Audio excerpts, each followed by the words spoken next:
কখনো কি রাত কেটে ভোরের আলো এসে আমাকে চড়াবে, কখনো কি মনেতে লুকানো কথাগুলো সে শুনতে পাবে।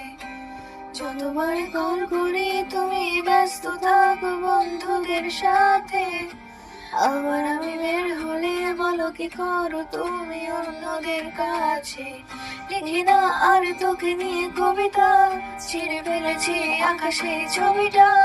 এভাবেই যদি আরো কিছুদিন যায়, হয়তো মুছে যাবে তোর নামটা। চাই ছুটে যাই দূরে কোথাও পালাই, তোমার ছায়া থেকে সরে যেতে চাই। আর আমার কারণে যদি পেয়ে থাকো ব্যথা,